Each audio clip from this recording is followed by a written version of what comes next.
İnsanlığa şimdiye kadar verilmiş en paha biçilmez şey ölümdür. Bu nedenle en büyük günah onu kötüye kullanıp yanlış ölmektir, der Simone Weil.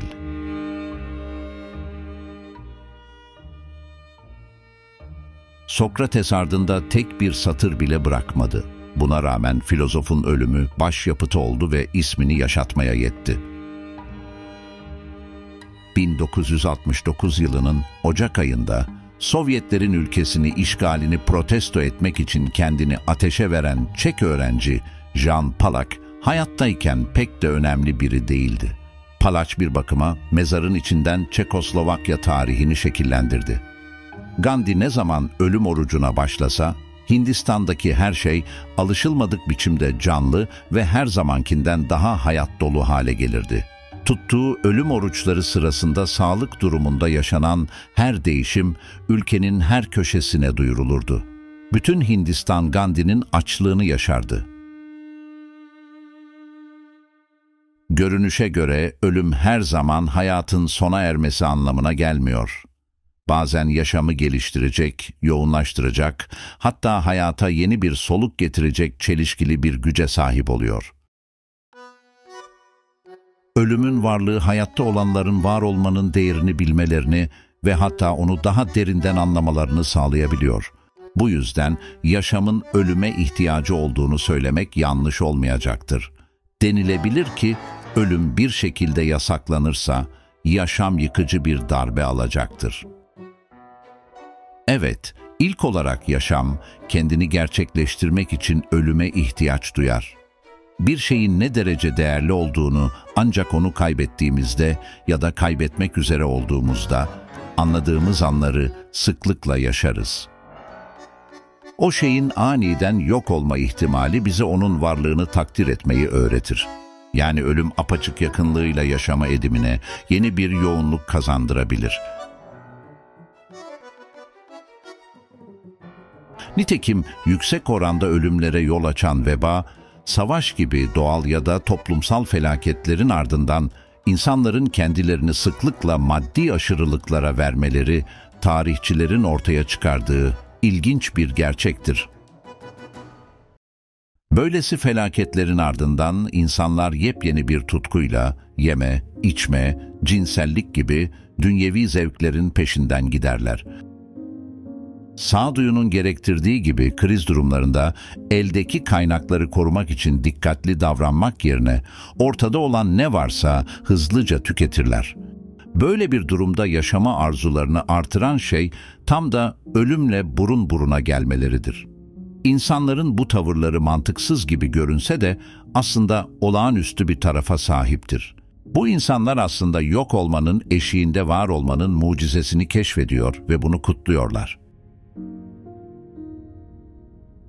Giovanni Boccaccio'nun bir hikaye derlemesi olan Decameron isimli eseri bu benzersiz duruma dolaylı olarak da olsa ışık tutar. 1848 yılında kara veba Floransa'yı kırıp geçirirken bir grup genç şehirden sadece birkaç kilometre uzakta bir köşke sığınıp 10 gün boyunca birbirlerine heyecanlı ve müstehcen hikayeler anlatır.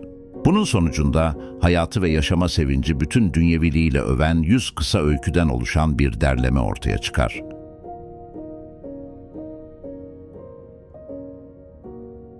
Boccaccio bu eserinde ölüm ile tutku arasındaki şu derin bağı sezmiştir. Uç durumlarda ölüm ihtimali afrodizyakların en güçlüsüne dönüşebilir. Sürekli olarak ölüyoruz. Size bunları söylerken, siz bunları dinlerken ikimiz de ölüyoruz, hepimiz ölüyoruz, hep ölüyoruz. Hayatı daha iyi anlayabilmek için de ölüme ihtiyaç duyarız. Ölümün yokluğunda yaşam sınırsız, şekilsiz ve neticede tatsız bir şeye dönerdi. Sınırları olmadığı için yaşamı kavramanın bir yolu olmazdı. Evet, bir şeyi anlamlandırmak için o şeyi hikayeleştirebilmek gerektiğinden bir kişinin hayatı başkalarına aktarılabildiği müddetçe anlam taşır. Nasıl ki sonu olmayan bir hikaye yaratmak mümkün değilse, sonunda ölüm olmayan bir yaşam da anlamsızdır. Pier Paolo Pasolini ölümünden yaklaşık 8 yıl önce yazdığı kitabında tam olarak bu iddiayı öne sürer. Ölmek mutlak olarak gereklidir der Pasolini. Çünkü yaşadığımız sürece bir anlam taşımayız ve yaşamlarımızın dili tercüme edilemez. Hayat sadece bir ihtimaller karmaşası, çözümsüz bir ilişkiler ve anlamlar arayışıdır. Çünkü ölmek hayatı bir düzene sokmak demektir. Ölüm hayatı anlaşılabilecek şekilde derleyip toparlayan, becerikli bir editör gibidir. Bir gün ölümsüz hale getirilirsek eğer, ertesi gün anlamsızlık hissinden ölebiliriz. Ölüm pek az sayıdaki kesinlikten biridir. Ölüme doğru koşmuyoruz, doğum felaketinden kaçıyoruz, felaketzedeler olarak onu unutmak için çabalıyoruz.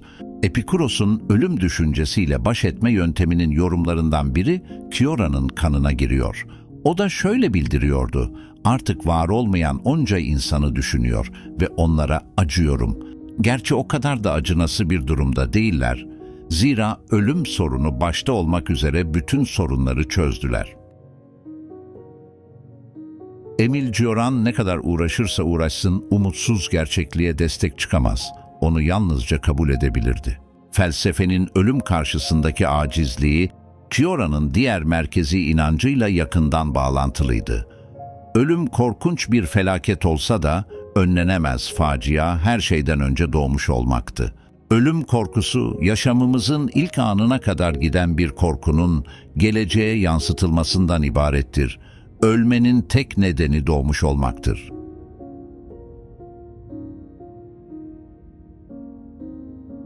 Cioran'a göre ölüme karşı ağırbaşlı bir tavır takınmak için ne kadar çabalarsak çabalayalım, ölümlülüğümüzün hakiki ve süssüz bir tasavvuru bizi motivasyon ve anlamdan yoksun bırakır. Yaşam, var olmak için kendine koyduğu hedeflere uygun bir ruh geliştirmesi için insana tanınmış bir süreden başka bir şey değildir ve insan gelişimi gerçekleştirmek zorundadır.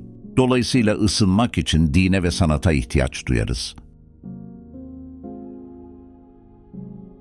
Son olarak bu konuyla ilgili büyük sanatçı Andrei Tarkovski şöyle der: sanıldığının aksine sanatın işlevsel amacı düşünmeyi teşvik etmek, bir düşünce iletmek ya da bir örnek oluşturmak değildir. Sanatın amacı daha çok insanı ölüme hazırlamak, onu iç dünyasının en gizli köşesinden vurmaktır.